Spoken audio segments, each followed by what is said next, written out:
There are only a few places these days that you can actually go to. In fact, let me not even use few because that means more than two.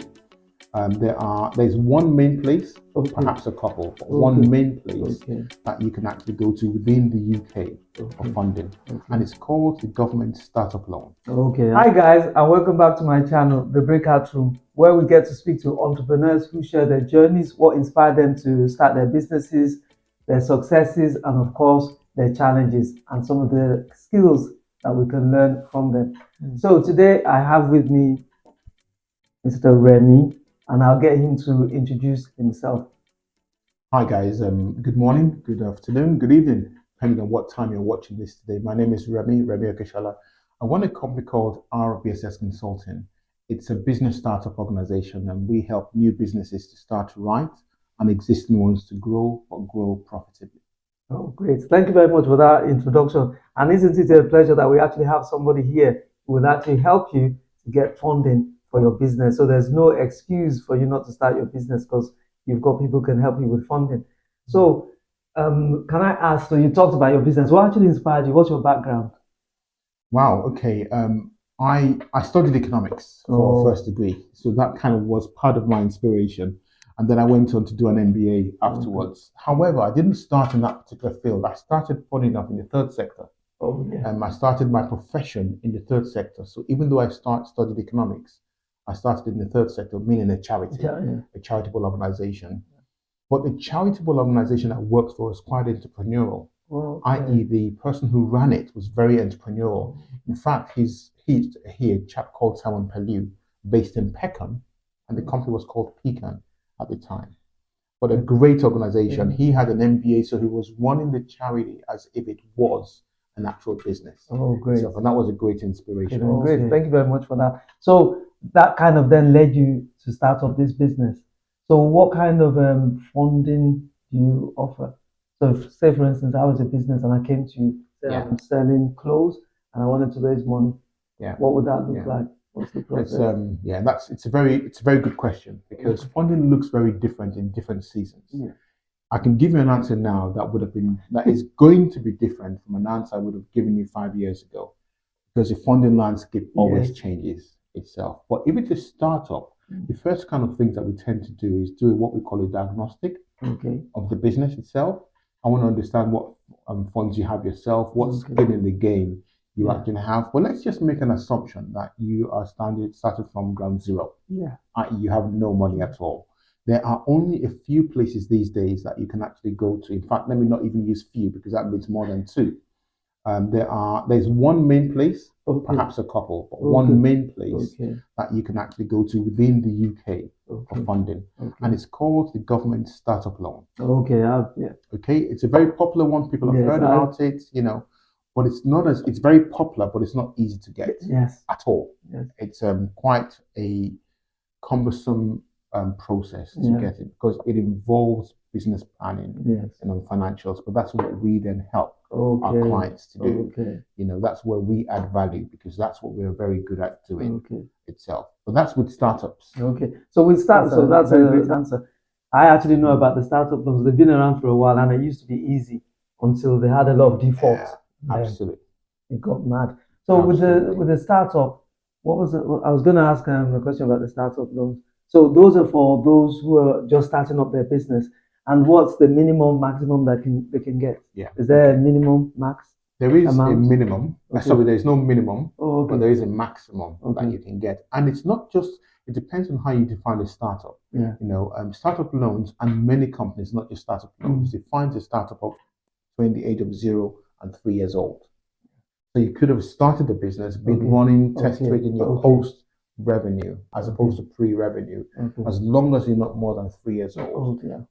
Industry will still call you a startup business. Then a startup business can also be defined by a company that has been running for 5 years, quite frankly, like a lot of the tech companies now that still call themselves startups, even though they are post-revenue, they're making money already. With startup loans, to answer your direct question, the maximum you can get is £25,000. So that's the maximum that you can get. That has not changed. It hasn't changed. There's no real minimum, but to be quite frank, if you're looking to get a startup loan, you're really looking at nothing less than about 1,000, 1,500, as a minimum.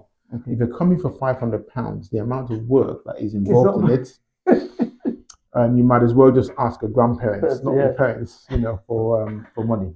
Okay, good. So what I like about what you said is that, so it seems that Remi has a good and wide knowledge of the market, because you mentioned that there's only one funding startups that is up to 3 years old, and then there are others. So that means that you're like an agent and you have access to we have access to what we call whole of market. Oh, okay, just like mortgage brokers. Correct. So it's a whole of market that we have access to. I mentioned startup loans to be frank, because I'm being realistic here. I can tell you that there are banks there. Of course, there are banks there, but you try a bank, you'll have to bring a goat, your grandmother, your grandfather, all kinds of security. So in reality, it's very difficult to raise startup funds through a traditional bank. It is very possible, depending on the market, depending on the sector, and depending on your skin in the game, and if you have some form of security, or you use some asset as a debenture as well. I know people have often said that going to the bank is almost like, if you want a loan from the bank, you have to almost prove that you don't need it for you to get the loan, because the amount of things they will ask from you. I mean, understandably so as well, because they're set up slightly for a slightly different, more traditional business setup. When you bring very creative businesses, and different models that are not traditional, they find it difficult to kind of get their heads around the risk involved in it. Yes, it's difficult for them to gauge the risk. And it's other people's money that they're using. We have to understand that as well. Then it's all about that. Great. So what I was going to ask as well now is that, so if they wanted the startup loans, what kind of things would be required? So if anybody was thinking, okay, I've just started a business, I'm under 3 years, and I need about 20,000, to take the business to where I want it to be, what kind of things would be required? Okay, we call something due diligence. Is the first thing that we do. Now, let me just make a very clear point, but very important point with the government startup loan. It's a personal loan for business. Okay. You need to note that it's a personal loan for business. Okay. There's no personal guarantee, there's no security. However, they give the money to you, the potential director or business owner, and you are personally held responsible for it if there's a default. So you cannot set up a limited company under the guise of the money was used for that company, which is great. But if that limited company closes down, they still hold you responsible for the finance. But it's not called a personal guarantee. It's still like any other personal loan. So answering your question directly, the things that we need for startup loans is we need to put together a cash flow forecast, a business plan, and any supporting documentation that will support the business. So for example, it could be the raising funds for equipment. I'd need to see some quotes for that equipment. If we're raising funds for premises, I'd need to see the head of terms, the HOT for the premises, so that I, as a consultant, understand the reasoning behind why you want to raise the finance. Then we'll balance it out with the actual business generation, income generation itself. So if it's a new business, how do you prove it? What's the proof? If it's a new business, because obviously you do startup. Absolutely. What kind of ground zero? Because obviously they won't be able to. They'll have a cash flow, but that's just a forecast. So where's the proof of concept? How would they demonstrate? It's a very good question, Mo. Very good question. The only way that you can demonstrate is through the research that you do. In fact, 100% of the people, maybe I should say 99.9% of the people that come to us for a startup loan, are not bringing their own money. B, are total new startups, as in they're zero, coming from ground zero itself. So we have the knowledge and the experience and understanding of how to demonstrate a demand for their product or for their service.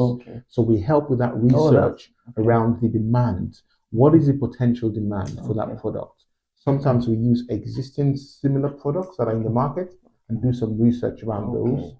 If it's a totally new product, it's not been brought to the market in the first place, we're looking for what research have they done? What gap are they filling in the first place? Where is the demand in the first place? What problem are you solving? And those are the things that we capitalize on in the business plan. Okay, that's good then. So if you're thinking of or you have an idea for a business and you're not quite sure how to go about it, so you help with research and to prove that there is a demand or possibility of making money from It's also incumbent on us to be able to advise the client to say this is not going to work Okay. as well. Yeah. But it's not just a gut feeling that I would use, or one of my colleagues would say it's not going to work. It would have been after some research and the potential viability of the business itself. Yeah, you'll have to based on data, of course. Now everything has to be Absolutely. based on Yes, data. absolutely so. Okay, then great. So that's nice. And so if you're thinking of starting a business, this is a great way to go about it. And I'll put your details below. So I wanted to move on to, so some businesses may not be started, or maybe they've started, they're generating, I don't know, 100 plus. And like you said, they need equipment, but they need to move into a new market, maybe new product, develop the product they have, or move into a new market, and they need money. Yeah. You help with that as well. That is the bread and butter of Oh, what we do. okay. Okay. It's working with existing businesses that are Okay. looking to grow. Oh, good. Itself. And there's a plethora of places that we can go to Oh, for them. excellent. The aim is to get them the right amount of money at the right time at the right rates. Oh, okay. Because rates begins to matter. Okay. So what we do a lot about that is trying to understand what they need the finance for. If it's assets, for example, equipment, then there is asset finance. They may not need a general business loan. Okay. Maybe something that is specifically just buying that asset for them. Okay. So they're not having to put the money into their accounts, No, we buy the asset for them and that asset is provided to them itself. There are some that is simply cash flow challenges. So the diagnostic that we do is trying to understand what the money is for, why you need the money, so that you're not overfunding yourself and then having to pay back money you don't need to pay back, or you're not underfunding yourself. You're scared to take the money. So you say, oh, I only need 25,000. I only need 100,000, when what you really need is a lot more than that. Otherwise, what ends up happening is you ask for money 6 months down the line again. And that becomes an issue. Okay. So thank you very much for that. Can you give an example of a business that you've helped maybe recently? Yeah. So a midterm one. Yeah. Do you want me to mention names of the businesses, or would they mind? you to provide? Let's give the previous. I have no issue at all. I work for the business. I won't mention the name of the proprietor, but I'll mention the business. It's called Aesthetics UK Limited. Okay. Aesthetics UK Limited. They were in the hair and beauty and aesthetics, industry itself. They were looking for some money around about the £35,000 mark. So my initial process with them was to do a full diagnostic of the business, trying to understand the business, what they need the money for, and if that's exactly how much they need itself. Then once I get that, having spoken to the proprietor, the owner of the business, we then kind of look at the whole of market. What is best for this client? Is it a short-term fund that is required for them, i.e. up to 2 years? Or is it one where they have to repay over a 5-year period itself? What is much more effective? What helps their cash flow a lot better? Those are the kind of things. But eventually we got for them £35,000, which is what they needed for their business. Okay. And there was the interest rate. Absolutely. With anything you have to repay. So over £35,000, they chose to pay back in a 2-year period. The cash flow could afford it. So at the end of the day, they would end up paying about £52,000 over a 2-year period. Now, the benefit of that was the flexibility of it, in that if they want to pay back early, they cut out a lot of interest. From it. A lot of interest, up to 50%. You can cut if you want to pay back early. There are no early redemption penalties, things like that, ERCs, none of that. So the client wanted that flexibility. Otherwise, the client had a choice of paying it over a longer period of time. So thank you very much. So that's a hair industry. Hair and beauty and actually aesthetics, so facial reconstructions. Really? That's like medical? Yeah, it's beauty. It still falls under beauty. Okay. Yeah. Cool. It's you require training to do it. Yeah, I know. But this they're not doctors. No, not medical doctors. So is it like Botox or things like that? But you go for personal training for that. Okay. And they turned over just over 300,000 per annum. Okay. Wow. Yeah, everybody wants. Well, yes, a lot of people do want to do that.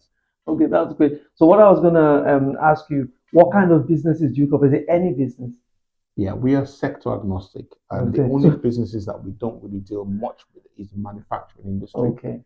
But we deal with a wide range of businesses, ranging from telecommunications to insurance, retail, health and beauty. For sure. A lot of IT.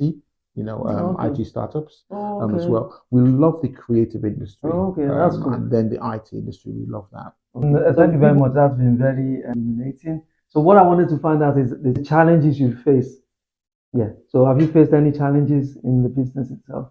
Is that our business or Yeah, challenges? no, not the businesses you Yeah. deal with. I'm Yeah. talking about you as a Oh, consultant. absolutely. So We started the business 12 years ago. It was 12 years in June of okay, 2023 itself. Like okay, any other business, it come very enthusiastic. I left a job to start the business, so I was in work. okay, Working within the industry though okay, of business support, raising okay, finance to okay, come and start up my own business. The main challenge I faced was not getting work because there was a good demand for okay, work, without a okay, doubt. It was the expertise to actually okay, deliver on the work. I okay, didn't want to be a one-man band, so it was okay. about getting staff Yeah, and the in right staff. okay, But of course, you have to pay, if you pay peanuts, you get monkeys. That's a good saying. You have to pay good rates to get. And that for us as a startup okay, was a real challenge, raising the finance that we needed ourselves okay. in order to actually get the right staff Staff in there. resources. Yeah. Yeah, The yeah. right resources, very Okay, important. That was okay. one of my biggest challenges. Money may not be the challenge for some other startups in Yeah, itself, but skills is yeah, important. It yeah. wasn't the Very. money, it was the skill Yeah. set that was important, for us. Yeah, I think there's a very huge shortage of skills, even in Nigeria, because I was in Nigeria for a few months, and a lot of the Right. businesses there were struggling because they couldn't find the staff. They couldn't Absolutely. find the staff, and then when they did find the staff were not staying. Because remember, we've got the Really. Gen Z, Yes. unfortunately, in the marketplace Well, now. that is true, but Yeah. that's another good point to make Yeah. there. We have a very low staff turnover, Oh, that's good. actually, very low, because Okay. if you invest your time in getting the Yes. right staff, and it's not just about their salary, it's about the package, the remuneration, and how involved they get in the decision making. Yes. We have a small core. There are five Mm. of us in the business Okay. itself, a small core Okay. itself, but we work for each other, not Okay. just work with each other. We work for That's each good. other. That's good. Yeah, that's good. That's very impressive. The other thing I was going to ask is, so most of your clients, are they from the ethnic minority or do you deal with anybody? And what kind of challenges would you say you face raising money from those from our Yeah, community? that's a very good question. There's a bit of a perception in there as well. So first of all, to answer your question, again, we deal with a diverse group Yeah. of people, without a doubt. Having said that, the minute you raise money for a particular small business, if it's ethnic minority led, the word goes out that this business helps me, and so all of a sudden you get a deluge of people, Okay. of Yeah. businesses that are really coming to you. More 95% of our business comes through word of mouth, Okay. not even the advertising and marketing that we Okay. do, word of mouth. Meaning that because we've helped somebody Mhm. successfully, we get them referring other people, Yeah. to us. So a wide variety, a wide sector of our businesses do come from the ethnic minority groups Yeah. as a result of that. Yeah. That does not mean that that's our target, but it just Yeah, it comes just so because we happens. get Yeah. a lot of referrals Okay. from that group of people. And what's the success rate? I mean, in We terms of raising money for them. Yeah, we What are have the a issues? 95% Oh, success really? rate Even of with raising the finance. okay. The That's why I say there's a bit of a perception, there. It really is about the business Okay. that you're running. Okay. Funders don't care about color; they Really? care more about the sector. That Okay. becomes an issue. Okay. Regardless, that is my experience, guys. Okay. Before That's anybody says, good. "Well, no, that is our experience," it's much more about the Okay. sector, the business, the plan behind it, the financials. How strong the concept, is. It's not really being about the person. The Okay. person matters in terms of their skill set Okay. and their ability to run the business that they say they want to run. Yeah. But honestly speaking, it's not never been Okay. about color. Okay. In terms of raising finance, Okay. in terms of getting business, that may be a different Okay. ballgame entirely. Okay. That's nice to know. That's nice. Yeah, Does I that can mean say that confidently. Yeah. That's nice to know. So what I was going to ask was, you run your own business, you have people there, so it's good that you have a business and you're also helping businesses. Yes. So what would you say are some of the key skills needed to run a successful business? Yeah. Because your Yeah. business has been around for 12 years. Absolutely. When I hear that question, I often hear the response being, and I don't disagree with this response, passion. I don't disagree with it, but passion doesn't put food on the table. What it does help you to do is when you face failures, Yeah. that passion really keeps you going. That fire in the belly keeps you going, no doubts about that. Yeah. But let's remove that out, take that out of it. Yeah. The kind of skills that you need are certainly not even business skills, but their everyday management skills, like even being able to budget. It's one of the biggest skills you're going to need. Being able to understand the cash flow. Yeah. Businesses don't fail because they're not profitable. They fail because of cash flow. Yeah. So just being able to manage your cash flow, making sure that you're not even over trading, because enthusiastic entrepreneurs often just go out there to get the business, and forget they have to fund that business. And that creates a cash flow challenge. So being able to manage money, and I say that not from you don't have to be an accountant. That's not what I'm referring to. That's why I say if you can manage even your money at home, you begin to understand money. Being able to manage money is important, and of course, being personable and being to sell. It does matter. Being able to sell what you have. Communication. You may have the best thing since sliced bread, but if you don't market it, advertise it, depending on what the product is, you will eat your bread yourself. No, I think thank you for that. There's a saying in advertising, it says that not advertising, not marketing, as you said, having a great product and not advertising is like winking in the dark. So you're winking, but nobody else can see you. Absolutely, yeah. It's interesting you said that everyday skills, and then you mentioned cash flow and budgeting. That's not things that people do every day. Most people are not au fait with managing money, and that's why we get a lot of people in debt. I was actually listening to a podcast this morning, and he said, I don't know, I think 40% of those who earn over 100,000 still have money issues. And I know that when there's a downturn like this, and I know friends personally who in the IT industry, they're on 100 plus per annum, they lose their job, and within a year, back to square one. In fact, not even a year. Some people are 3 months away from poverty. On 100K. Yeah. So that's more. So you make a good point there. It really comes down to managing finance. But it just makes a point that I'm making is being able to manage finance is one of the best skills that you can have in running a business, because you will come across tough times. There's no doubt about it. And it's not always because of lack of people who want to buy. It really is because of how you manage your cash flow. Yeah.